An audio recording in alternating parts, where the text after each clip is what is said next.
Hey guys, and it's the funkyplaybrothers, and today I'm back with part 6 of Five Nights at Freddy's Tales from the Pizzaplex 3 Somniphobia, the final part of Somniphobia. We last left off with Sam going into the dream sphere one last time. Within the lucid dream, Sam found himself at the high school.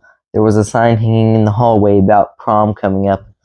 He was with Rad, and they spotted Linda standing at her locker.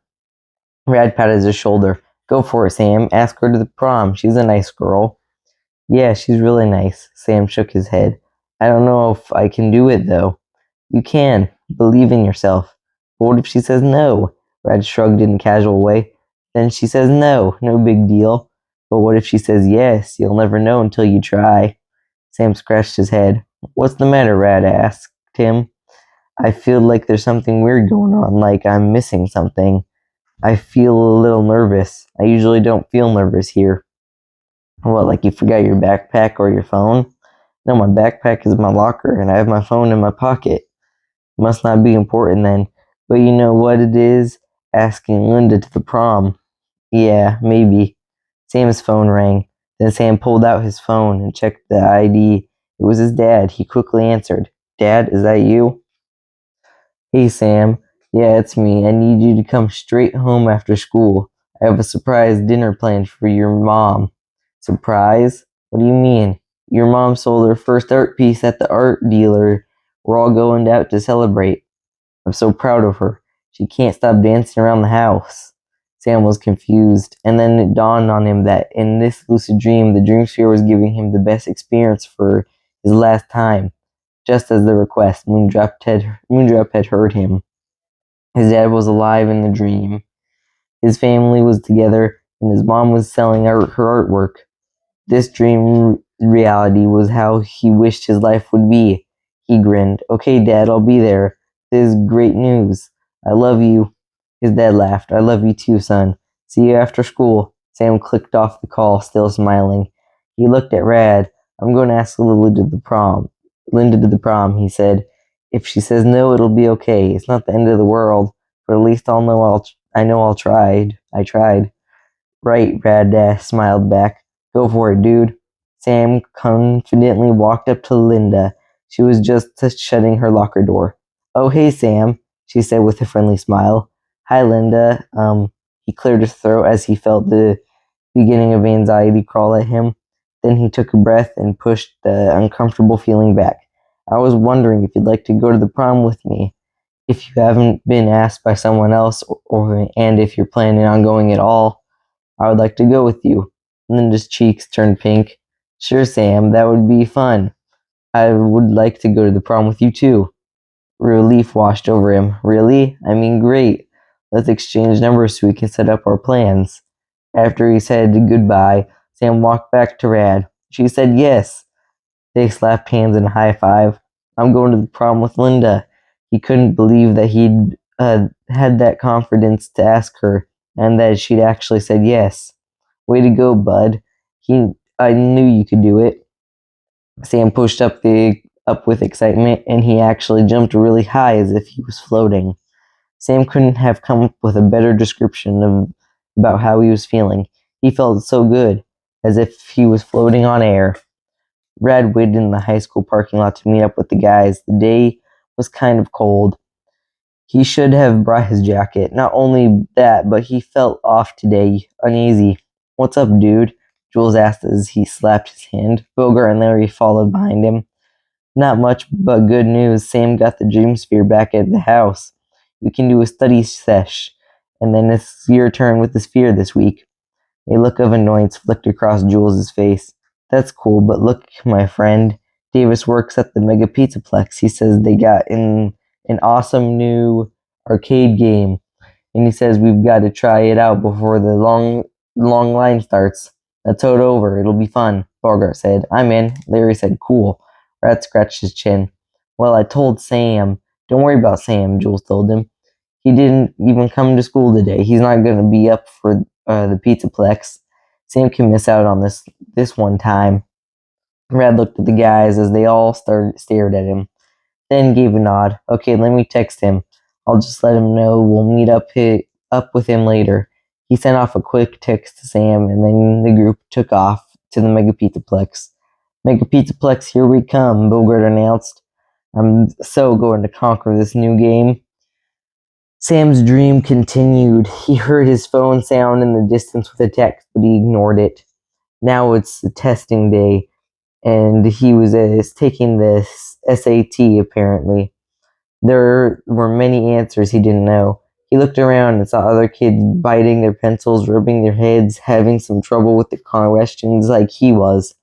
But this was Sam's dream, and he got what he wanted. His dad's voice drifted into his mind. "I want you to remember to make good and responsible choices. Be a strong young man and do what's right." But that was in real life. Sam reasoned in his lucid dreams could pretty much do all he wanted without repercussions. "I want to know all the correct answers to the SAT," he whispered. Information began to download into Sam's brain. His eyes widened as he suddenly knew all the answers to the questions. He zoomed through the essay questions like a champ. He strolled up to the teacher as everyone stared at him. "You've completed the entire test?" Mrs. Hooligan asked with an astonished expression.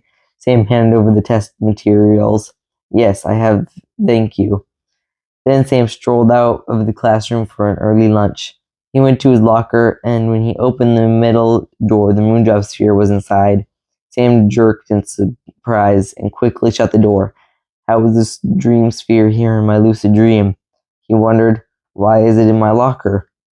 His phone rang. Sam took it out and checked the screen. It was his dad again. Not now. He clicked off the call and looked around him. No one was close by, so he opened the locker again. He had an idea. "You're in my sphere," he whispered to Moondrop. "No one else's. Let everyone else forget about you. Only I will get to use you." Moondrop's eyes flashed red. Sam smiled. He took out his lunch and shut the door, then set off towards the bleachers. When Sam got there, the guys were talking about who was the strongest in the group. "It has to be me," Joel said. "I'd say I'm the strongest out of everyone. We all know I'm already the fastest." "Maybe," Larry said. "Could be a tie between you and Rad," Bogart suggested. "Rad doesn't eat more than once a day," Joel said with a laugh. "I eat when I'm hungry," Rad said with a shrug.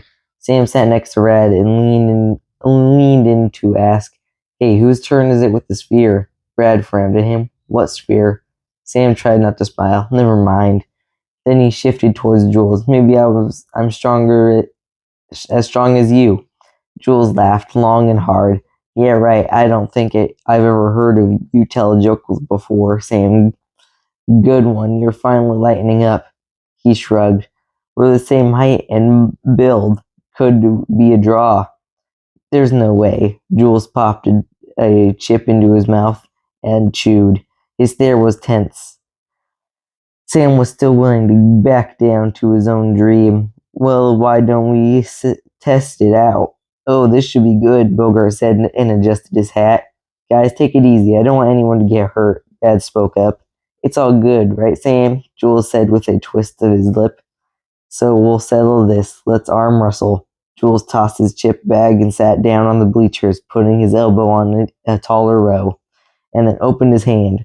"Or are you scared?" "I'm not scared." Sam got up and sat across from Jules, placing his elbow down on the bleacher and grabbed Jules' hand in a tighter grip. Bogart covered their grip with his own hand, holding them evenly in the center. "Okay, guys, let's see who's got the real muscle here. Ready? Go." Bogart released their hands, and Jules immediately put all his strength against Sam's. Sam held his ground, and their gripped hands struggled to stay in the middle. Yes, Jules was strong, but in Sam's dream, Jules wasn't stronger than him. They struggled back and forth for a few moments. Then Sam adjusted his wrist and pushed with all he had against Jules' arm. Jules' face turned red, and his arm began to shake. Sam gritted his teeth and shoved Jules' hand down on the bleachers and released. "Sam wins. Sam's the strongest," Bogart shouted. "Holy cow, what did you do? What do you know?" "Crazy," Larry said. Sam grinned and shot his arm up in victory. "Yes, I beat you." Jules scowled. "I want a rematch." "I had a cramp in my arm. 2 out of 3. Jules, come on, Rad said. Sam won, it's all good. Then a miracle happened. Jules shut his eyes, blew out a breath, and just let it go. He looked at Sam and nodded his head. You're right, it's cool, Sam. He offered his hand for a handshake. You won fair and square. Sam took the peace offering and they shook hands. But he couldn't stop himself from getting in the last jab. Glad you accepted that I'm stronger than you. Jules scowled and Sam smiled. A phone rang again. Sam mentally pulled back from his lucid dream. Wait, he thought, is that Rad's house phone ringing? Where were Rad and the guys? Shouldn't they have been at the Dawson's house by now? Sam tried to pull himself out of the lucid dream to turn off the dream sphere, but he couldn't move. He could hear a few birds outside Rad's house. Someone started up a lawnmower. He could even hear his own breaths. He tried to lift his hand from the couch. He couldn't budge. This isn't funny, he said aloud in the dream. What's not funny, dream Rad asked him with a frown. Let me out. Sam struggled to move his entire body back on Rad's couch, but it was like he was frozen, stiff. Then something had to be bothering Sam finally bubbled up in his brain. He hadn't plugged in this dream sphere. He'd forgotten, but it had started spinning on its own anyway. How the heck was the dream sphere working by itself? Woof. Sam's eyes widened. Brutus, he yelled out with dread. Don't come near me. What's the matter with you, dude? Bogart asked from the bleachers. Chill out. Brutus isn't here, Rad told Sam. He's at my house. There's nothing to worry about. You're good. Wake up, Sam yelled to himself as he stood up on the bleachers and ran down as fast as he could. He started to pinch his arms. He rubbed his face and his head. He even slapped himself, trying to wake himself up. He could feel his heart pound in his chest as he started to blink really fast. Please wake up. I won't use the dream sphere anymore. I know I was using it too much. I wasn't making good and responsible choices. I know. Please just let me wake up. He felt a sharp pain on his ear. He slapped a hand there. Ow! He heard the guys calling for him from the bleachers, but he ignored it. He needed to wake up from the dream state. He needed to be back in his reality. A terrible pain erupted on his cheek. Ah! He grabbed it at his face, but he didn't feel anything wrong with his skin, and yet the tearing pain was there, excruciating and throbbing. Brutus, he wheezed out past the fear. He ran all the way to the school bathroom and ran into the kid exiting through the door. He shoved him aside. Watch it, jerk, the kid yelled. Sam crashed through the door, feeling unbearable pain in his neck, on his arm, and his fingers. He ran to the mirror for a moment. Relief washed over him as he looked at his face. He looked fine. He looked like himself. His cheeks were red from exertion. Sweat was beaded on his forehead. His eyes were wide. I'm good. I'm all right. Then he saw Moondrop wearing his star cap step in the reflection of the mirror from behind him. What? How? What are you doing here?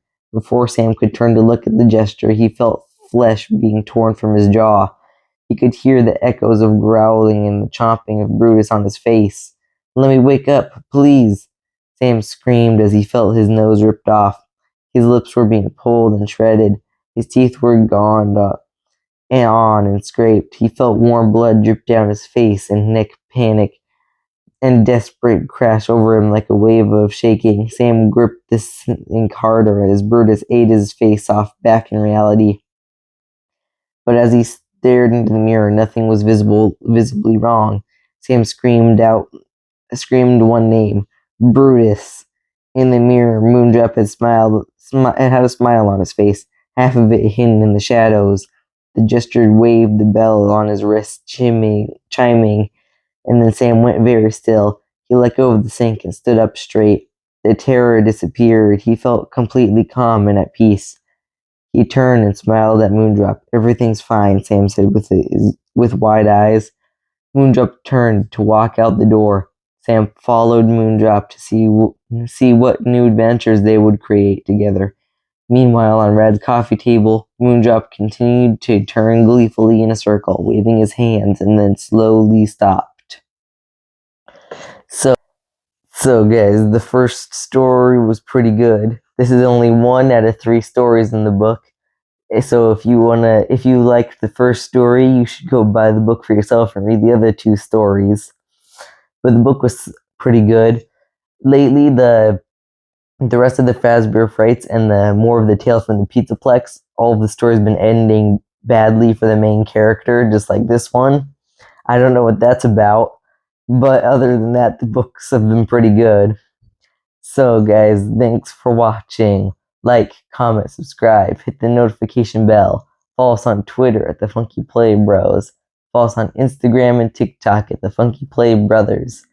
Support us on Cash App at the $ Funky Play Brothers so we can have more unboxings, more taste tests, more reading Thursdays, and for support. Thank you for watching. Bye.